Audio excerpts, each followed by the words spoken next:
Hey Patrick, it's Sam Cal. I was telling you about the difference between paying monthly mortgage insurance and doing a single premium buyout earlier, and I wanted to show you what that looks like numerically. Since you are putting 10% down, it makes sense to go either direction depending on what your goals and objectives are, and that's part of my job, is to help figure that out and get you into the best loan for you. So let's start off with some basic parameters. We're looking at a $600,000 purchase price with 10% down, that's $60,000. Loan amount is $540,000. The interest rate is not going to change depending on how you change this mortgage insurance. It's only going to deal with the mortgage insurance directly. The monthly payment and the cash to close is where the big difference is going to be. If you just pay the monthly mortgage insurance, obviously you're going to have a higher monthly payment. This is coming out to around $166 a month. Oh, there it is right there. Now, if you want to contribute the additional cash to close and you want to save on that monthly payment, then you can bring the extra money at closing and you can save that $166. Now, this savings over 60 months, this is normally my best tool for determining how decisions should be made. But the big variable here is the number of months here. Notice how in 5 years, 60 months, you would be saving more money if you did the single premium, $2,000 over the course of 5 years. But let's go back to this editor here. This is on my back-end software. Let's change this to, I don't know, say 36 months, because a lot of people are going to be refinancing in the next 1 or 2, maybe 3 years. And so with rates on their way down, there's a very good chance that you won't have this loan for that long. So let's change this to 36 months, and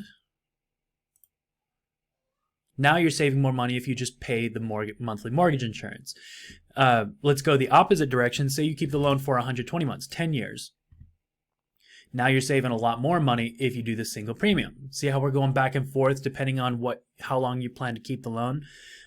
Over the course of 15 years, though, this is kind of more long-term outlook, you would be paying more in interest if you paid the monthly mortgage insurance. Now, if you pay monthly, it will automatically fall off when the loan-to-value ratio is 78%. You can request it to be removed at 80%, but it's going to automatically fall off at 78% of the current loan balance in the future at that time, divided by the original purchase price or appraised value, whichever is lower.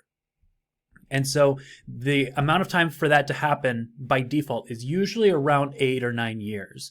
So you'd be paying mortgage insurance for 8 or 9 years if you kept this loan for that long, versus paying it all up front with cash to close, and then you don't have to worry about it. The big downside to all this, and the reason why I mentioned refinancing, is because the single premium is a charge that is technically prepaid interest up front, and it's due at closing. But when you refinance, you don't get that money back. And if your loan to value ratio is still, I don't know, 85%, as if you had made a 15% down payment, then you would get hit with mortgage insurance again, or you would be given the option to do another single premium. So it's not worth it to do the single premium if you're not going to build up enough equity by the time you refinance in your next transaction. Does that make sense? So I think that given that we are seeing interest rates go lower, and we're expecting interest rates to probably be somewhere in the 5s by the end of this year, if not next year, then I think it's very likely that you will end up refinancing before it's worth it to, before you'll see this break-even point. And I'm going to recommend that you just pay the monthly mortgage insurance. But you have the information now. You can tell me what you want to do and let me know how you want to proceed.